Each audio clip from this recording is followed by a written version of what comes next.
Olá, meus amigos, voltamos com a nossa leitura do livro Mergulho no Hiperespaço, de Moacir Uchoa. E ele faz uma pesquisa sobre discos voadores nesse livro.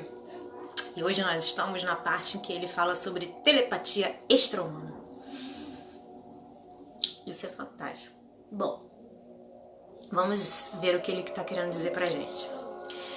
Realmente, muitas vezes, havíamos visto confirmadas, explícitas, claras previsões do sensitivo Adelino Rosa, quando fixava dia, hora e até minutos para determinadas ocorrências.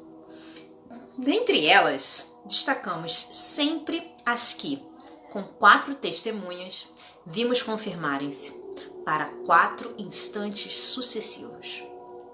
21 horas e 22 minutos, 22 horas 10 minutos, 22 horas 50 minutos e 23 horas 20 minutos.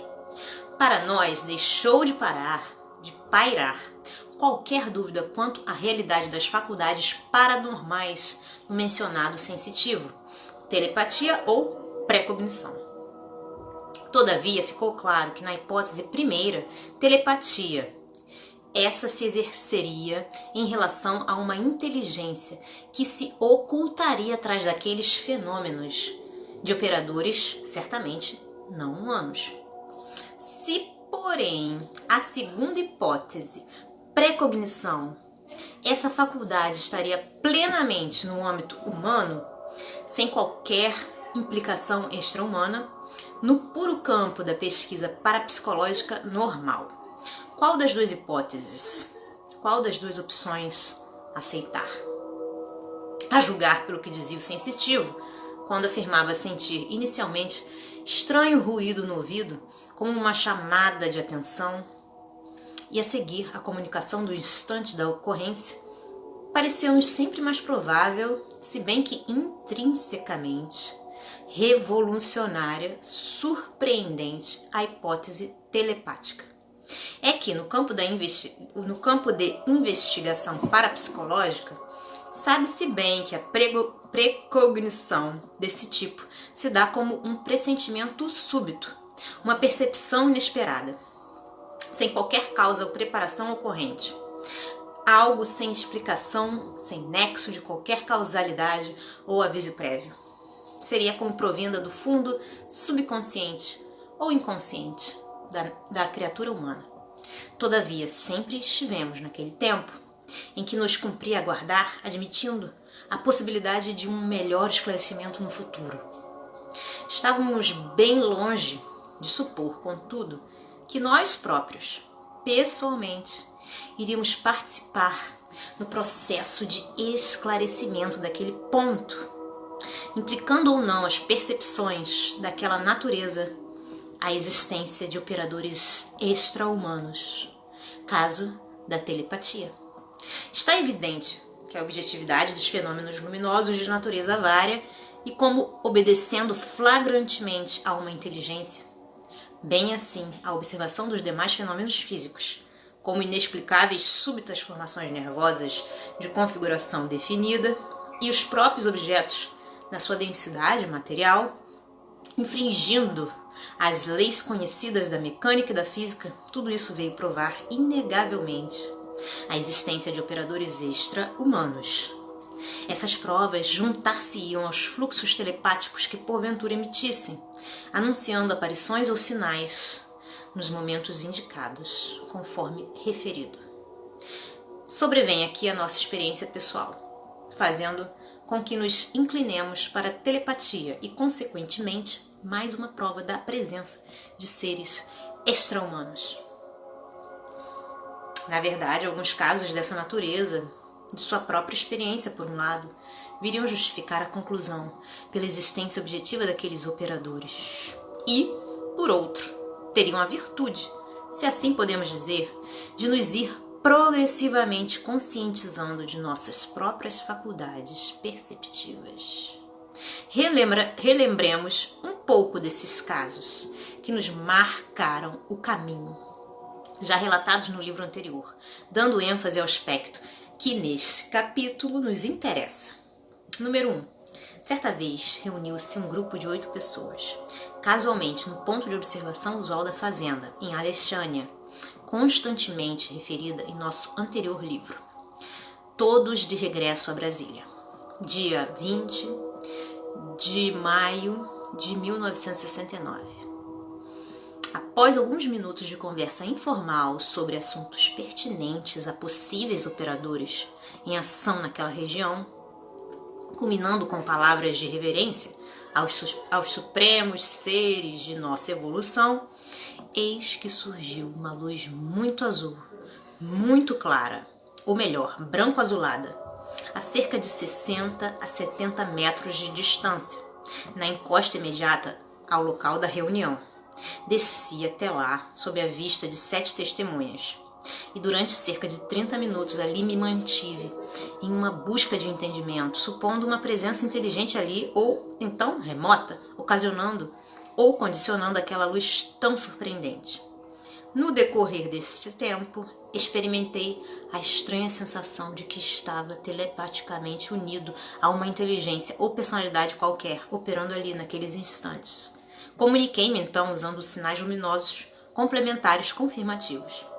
Deixaremos minúcias do ocorrido, já referidas em nosso livro, enfatizando, porém, o desfecho daquele estranho entendimento, bem contrário ao que nos propunhamos, ao que ardentemente desejávamos, um contato direto, material, objetivo, com o eventual operador inteligente, de capacidade provada de fazer, pelo menos, com que aquela luz muito bela ali estivesse bem próximo e sem dispor de qualquer conhecida e aparente fonte de energia.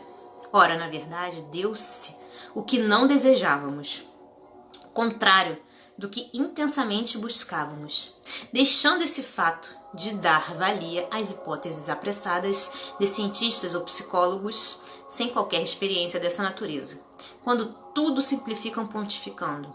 Isso é uma simples sugestão, autossugestão, estado de hipnose autopromovida. Na realidade, quando mais esperávamos o prosseguimento daquele processo de relacionamento, visando a um próximo ou imediato contato, ouvimos nitidamente como de nosso mundo interno: você está bem, mas tenha paciência. Aguarde outra oportunidade. Qual a natureza dessa audição? Ou dessa plena sensação de perceber claramente essas palavras, como se tratasse de uma verdadeira comunicação telefônica? Essa pergunta penetra o campo parapsicológico. Deixemo-la de lado e prossigamos. 2. Como mais um caso que sugere inegavelmente a transmissão telepática de possíveis operadores, esclarecemos que, logo a seguir, notável sensitivo, o mesmo Adelino Rosa em Brasília nos diz: a outra oportunidade que lhe foi prometida será no próximo domingo, às 21h05 lá na fazenda. Indicou também o local próprio, certo. Isso aconteceu com precisão cronométrica, sobre vistas de 5 testemunhas, comprovando assim a autenticidade das duas comunicações. Primeira, a autenticidade da promessa no desfecho do caso anteriormente tratado, quando o do estranho diálogo com aquele desconhecido operador em que nós próprios recebemos a comunicação. 2. Segundo, a autenticidade do aviso telepático, dado alguns dias depois, indicando previamente local, data, hora e minuto. 3. Certa noite, achávamos 4 pessoas do grupo habitual no ponto de pesquisa, quando fizemos a observação, já muito ligeiramente referida, talvez a única na história desses fenômenos, dessas observações. Um objeto branco, acinzentado, flutua a certa distância sobre um pequeno bosque. Súbito começa a emitir muito rapidamente densa luz dimensionada, de arestas definidas, em rápida sequência, como se fora um poste, tendo a ele ligada uma estrela de 5 pontas. Tudo perfeitamente nítido, os pontos internos e externos do contorno das estrelas, suas arestas e os postes bem notáveis. Sucedem-se essas emissões aqui e ali, sempre partindo do objeto, com rapidez incomum e excepcional claridade. Logo após, uma luz esverdeada, ali postada um pouco à direita, já mesmo antes de surgir o tal objeto. Transforma-se em rósea à minha vista e começa a deslocar-se pelo campo, atrás de outro pequeno bosque mais perto, junto ao pé da elevação em que nos encontrávamos. Senti-me estranhamente atraído, como se para um encontro com aquela coisa, o qual se deveria dar bem debaixo da encosta. Depois daquela luz,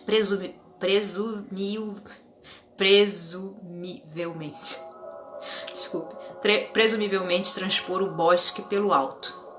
Desci rapidamente enquanto a tal luz se aproximava celeremente pelo campo do lado oposto do bosque. Lá bem embaixo, sob estranha impressão de extraordinária expectativa, postei-me, aguardando o que poderia acontecer. Nada sobrevindo, interroguei-me sobre o que estaria ocorrendo. Afinal, havia sido atraído para o local daquela estranha maneira compulsiva, sem qualquer motivo racional, pois poderia me haver limitado a observar a evolução da luz atrás do pequeno bosque, no campo, que tão bem conhecia. Não, desci rápido e compulsivamente até aquele local. Qual seria a razão? Súbito minha percepção auditiva como que se ampliou e tive a forte impressão de ouvir de forma estranha. A luz não veio, mas estou aqui e tenho o que dizer. Seguiu-se uma série de instruções sobre nosso procedimento durante tais pesquisas. É claro que deixei para depois acreditar o valor dessas indicações. Hoje, entretanto, posso dizer do positivo do seu conteúdo depois de amplas experiências com o grupo formado. Passado aquele estado, retornei ao local inicial, verificando que nenhuma das 3 outras pessoas houvera visto aquela luz mudar de colorido e avançar rapidamente pelo campo atrás do bosque, a forma como vira quando me senti atraído. Isso sugere então, o exercício de percepção extrasensorial própria do campo parapsicológico, agora um misto possível de telepatia e evidência supranormal. 4.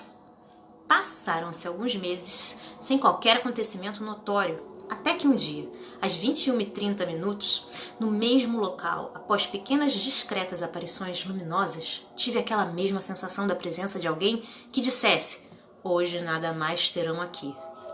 Voltem e iremos dar-lhe uma demonstração na estrada. 26 quilômetros de má estrada de terra até o asfalto. Mentalmente afirmei descrença, pois havia perto de 4 anos que por ali viajava e jamais vira qualquer coisa, qualquer demonstração.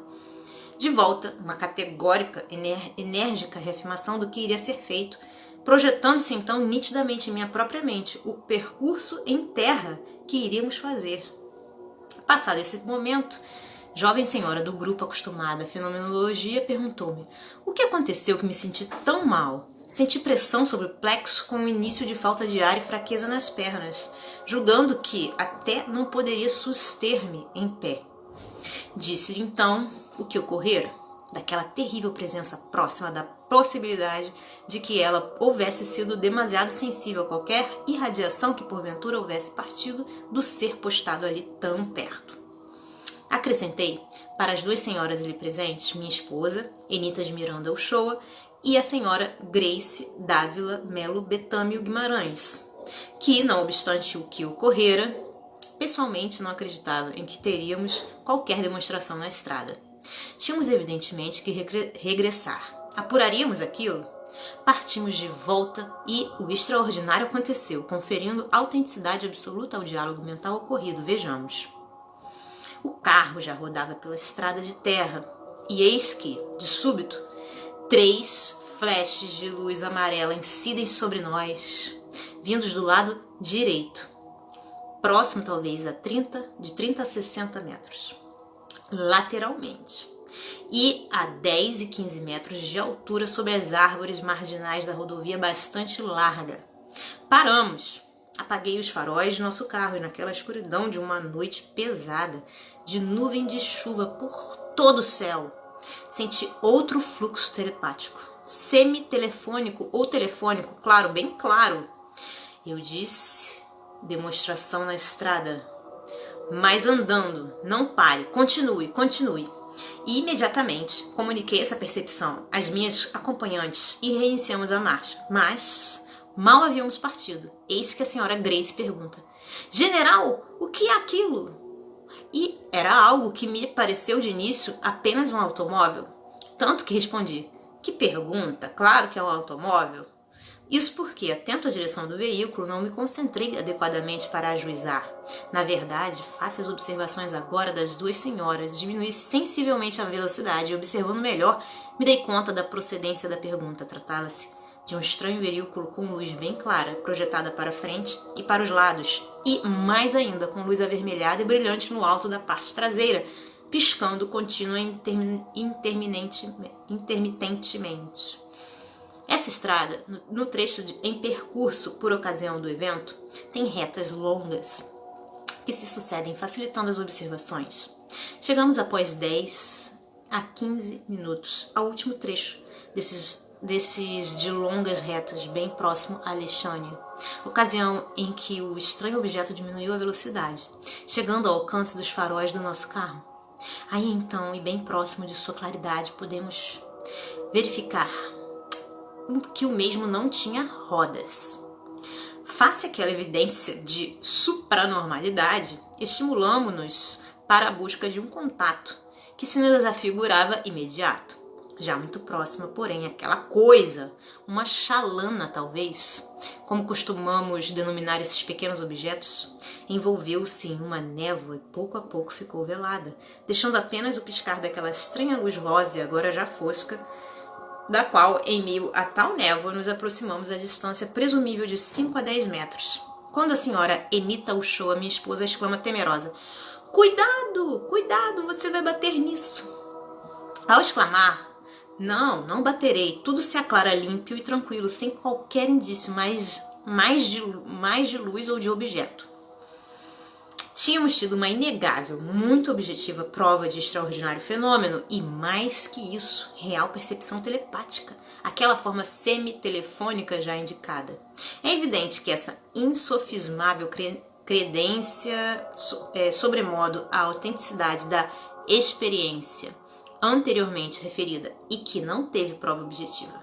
Aliás, se prova objetiva não sobreveio na experiência antecedente relatada no número 3, não esquecer que aquela mensagem telepática, instrução para a formação do grupo, sucedeu de imediato aquela magna demonstração extraordinária de luz densa, dimensionada, conforme descrevemos. Número 5. Aquele tempo, como engenheiro credenciado para fiscalização de obras da Caixa Econômica Federal, às 10h30, na SQS Super Quadra Sul 405. Ao retirar-me de uma obra, observei que meu carro estava tomado interiormente de uma densa fumaça azulada. Julguei tratar-se de um princípio de incêndio. Aproximando-me célere, abri a porta, entrei no veículo e tudo procurei verificar com rapidez. Observei então que o para-brisa estava fosco, como se pintado a óleo pérola. Não permitia, inclusive, qualquer possibilidade. Esfreguei fortemente um lenço sobre ele pela parte interior e foi como se o fizesse em um vidro completamente fosco ou uma porta ou parede pintada a óleo. Então, perplexo, vi de súbito tudo desaparecer. A tal fumaça ou névoa azulada imerso na qual estivera e também aquele estado inexplicável em que se encontrava o para-brisa sem qualquer transparência. Após o ocorrido, passei a admitir o que cientificamente qualquer psicólogo aprovaria: haver sido vítima de uma verdadeira alucinação. E assim pensei naquele instante. Alucinação ou um fenômeno transcendental ligado à nossa pesquisa em Alexânia? Se não se repetir, sob possível maior controle e melhores condições de observação deste fenômeno, não conferirei ao fato importância maior. Terei sido acometido de apenas uma alucinação visual, mais nada. Emiti esse pensamento e de imediato veio-me como resposta a promessa um tanto telefônica: você terá a prova. Tendo referido o acontecimento ocorrido num sábado para nós, aliás, histórico, pelo que se desenrolou na noite do mesmo dia em Alexânia, contato objetivo e fotografia de um ser extraterrestre, dia 31/1 de 1969. Na quarta-feira, 4 de fevereiro seguinte, eis que a promessa telepática se cumpriu de maneira insofismável, probática e completa. Na verdade, a nova observação se deu em ótimas e seguras condições no mesmo local. Ao aproximar-me do carro e abrir a porta, uma bola nevosa de azul intenso vinha pouco a pouco à minha vista, atravessando os vidros do para-brisa e da porta oposta. Isso aconteceu exatamente às 11h30 da manhã, em pleno brilho solar. Logo a seguir, encontrava-me completamente imerso naquela névoa quase anil e sem qualquer visibilidade. Isso em um dia límpido.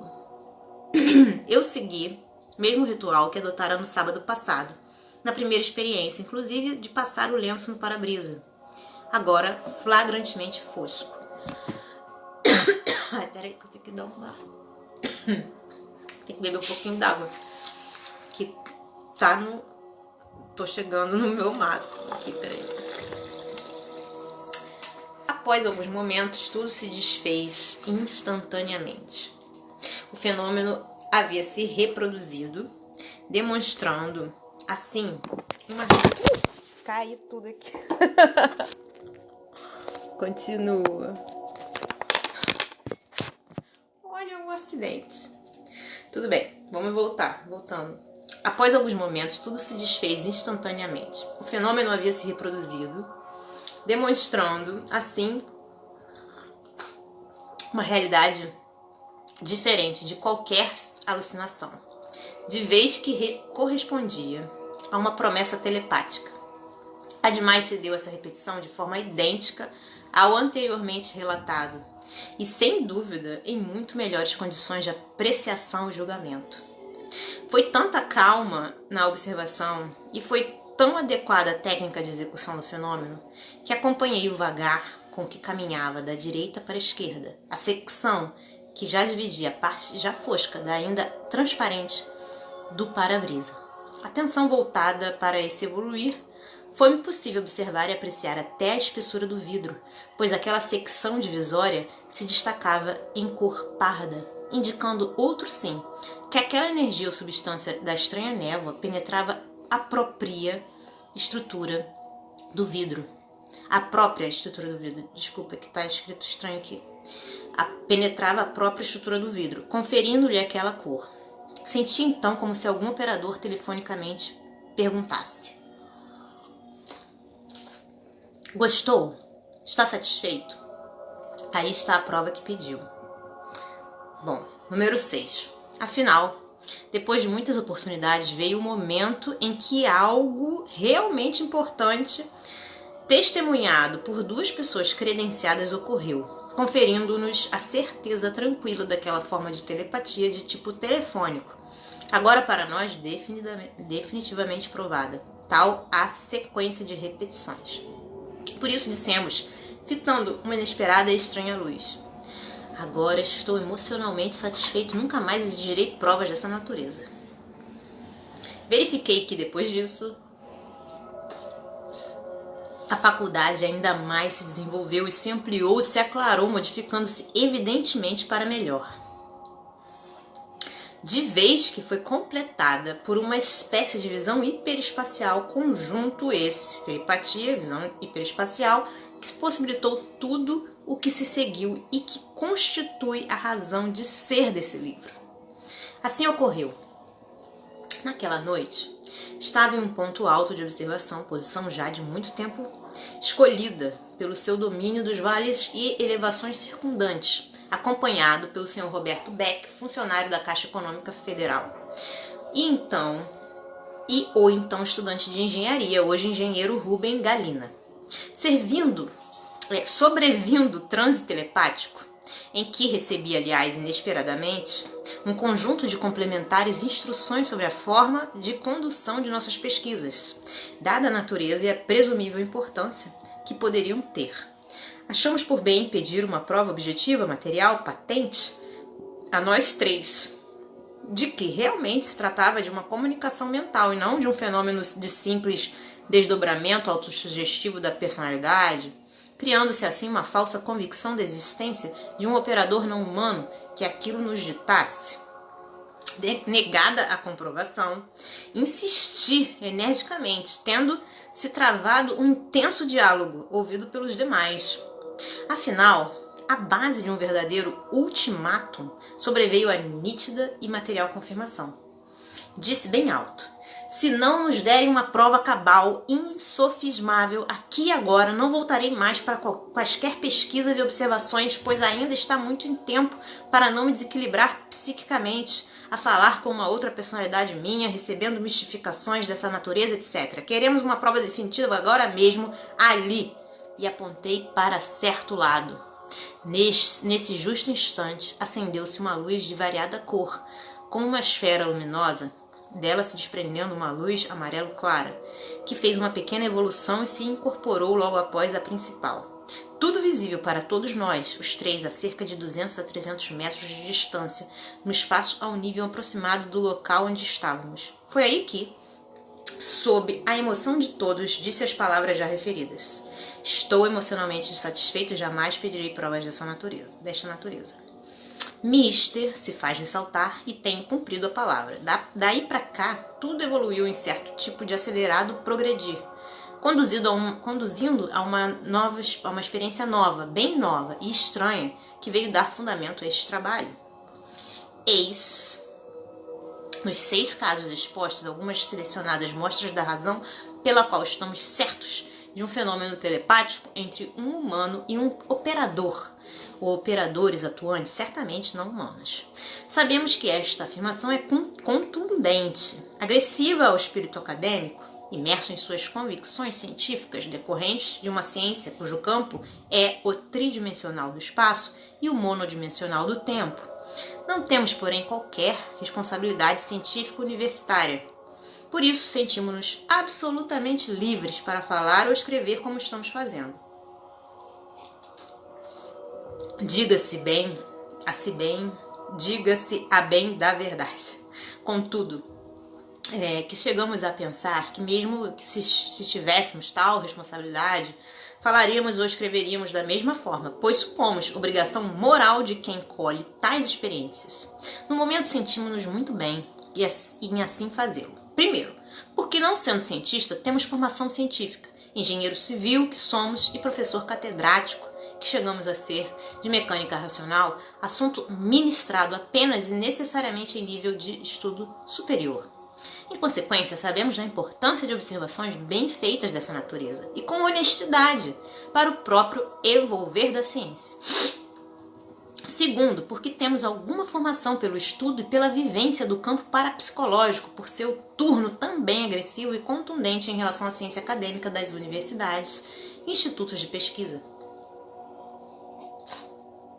Esse campo diz de fenômenos que se passam libertos do espaço e do tempo, sendo que aqui, quanto ao tempo, os de precognição constituem o maior desafio às convicções científicas atuais e mesmo filosóficas, uma vez que fazem desmoronar o já abalado princípio da causalidade pela física do mundo interatômico e também o apregoado dogma escolástico, de que nossa organização social dificilmente poderá libertar-se no que tange ao livre-arbítrio. Nesse campo, haverá muito a reformular-se. Terceiro, afinal, porque muito admiramos, aceitamos e várias vezes temos citado essa bela afirmação do eminente Lord Kelvin: a ciência, pela eterna lei da honra, será sempre obrigada a encarar os fatos face a face. Além disso, a própria história da ciência nos diz quanto de ridículo hoje pode ser visto na ênfase pretensiosa e triste com que até cientistas de escola do passado, em certas afirmações de suas certezas, tentaram inutilmente fixar limites à própria ciência, dizendo do impossível e absurdo hoje brilhantes realidades de glória do conhecimento humano atual. Após essa natural evolução de objetivas provas dessa faculdade telepática que pretendíamos apresentar, prosseguiremos indicando mais à frente como daí surgiu em certo momento e em determinada circunstância a complementação que se seguiria com a associação de um tipo de vidência a essa condição demonstrada de percepção e transmissão telepáticas, a forma que acabamos de indicar. Foi, na verdade, uma grande surpresa para nós e nosso grupo, conforme narraremos e comentaremos no item seguinte. Esta parte queremos finalizá-la, porém, depondo sobre recente e interessante prova objetiva desse mesmo tipo de faculdade telepática De que estamos tratando? Ocorrida ultimamente, testemunhada por muitas pessoas de um grupo que se encontrava em local muito apropriado de outra fazenda, a Fazenda Camila, a 60 quilômetros apenas em Brasília, e de propriedade de um pesquisador muito nosso amigo, escritor Edmar Lins. Assim se deu o fato. Certa noite, em setembro de 1974, um grupo bem grande se achava no ponto de observação há muito escolhido e utilizado. Discretamente alto, amplas vistas sobre elevações mais ou menos distantes. Sexta-feira. Súbito, em meio àquele grupo, num momento brincalhão e barulhento, senti como um impulso a afastar-me para determinado lado, isolando-me então. Ouvi: estejam aqui amanhã às 9 horas da noite. Será uma preparação para o próximo sábado. Dia seguinte, sábado imediato, a hora fixada, deveria acontecer algo. Mudamos nosso programa pessoal junto com nossa família. Voltamos à fazenda, chegando ao tal ponto marcado exatamente às 21 horas, conforme o flash telepático recebido na véspera. Aconteceu então que, chegando com essa exatidão, nesse mesmo instante, sinais luminosos surgem no horizonte e acima do contorno das elevações, evoluindo quer horizontal, quer obliquamente, em várias direções, sob as vistas de todos os presentes. Em momentos como esse, sente-se logo algo de extraordinário que está presente, numa exibição luminosa de tal porte que parece ter uma finalidade. Havia sido dito, uma preparação para o próximo sábado. Lá nos encontrávamos, pois com outras pessoas, muitas das quais presentes no sábado anterior, nós do nosso grupo habitual de pesquisa e mais os senhores Edmar Lins, Valdir Coutinho, Claver Filho e alguns outros não habituais que deixamos de anotar. Não havia qualquer indicação da hora. Conservava-se à vontade, uns para um lado, outros para o outro, sem qualquer sistemática de disposição ou cuidado aparente. Repentinamente, ocorreu-me convocar todos para uma certa disposição naquele amplo local, lembrando que o acontecido no sábado anterior apresentara uma positiva perspectiva para algo naquele momento. Posto isso, todos reunidos fizemos referência ao fato e ali, em silêncio, nos postamos atentos, buscando realizar sintonia espiritual conforme habitual. De repente, ao fazermos referências à hierarquia maior atenta ao destino planetário, surgiu intensa luz acima do contorno de elevações. Sucederam-se algumas evoluções atípicas, numa clara demonstração de surpreendentes acontecimentos confirmativos do que fora anunciado uma semana atrás. Acontece que, nesse momento, se instalou em mim rapidamente a mesma condição de percepção telepática em relação aos fenômenos então ocorrentes, anunciados uma semana antes, como dissemos. Esses fenômenos de estranhas evoluções luminosas prosseguiram por mais alguns minutos, sob a observação atenta daquele grupo ali reunido. Escusado seria ressaltar o interesse desses fatos, flagrantemente demonstrativos de forma objetiva, à vista até de pessoas estranhas ao grupo de pesquisa, da possibilidade telepática com operadores quaisquer que manipulem aqueles extraordinários fenômenos em ambientes assim tão afastados de vias normais de trânsito. Assim se caracterizavam. Acima do horizonte, luzes ora com deslocamentos rapidíssimos, ora paradas e às vezes emissões de intensidade maior, irradiante, atingindo praticamente aquelas alturas onde todos se encontravam. Pareceu-me próprio, em complemento a esse capítulo, realçar esse fato ocorrido na presença de cerca de 12 testemunhas, acontecimento bem oportuno para confirmar o que vínhamos expondo sobre a evolução dessa faculdade perceptiva que me vem acompanhando durante muitos e muitos meses, até anos, dessa fascinante pesquisa e que se constitui em estímulo maior para esse tipo de experiência. Bom, gente, ficamos por aqui e na próxima a gente vai dar uma olhada na parte da visão hiperespacial. Espero que vocês estejam gostando da leitura, tanto quanto eu. Um beijo grande, fiquem com Deus, até a próxima. Tchau, tchau.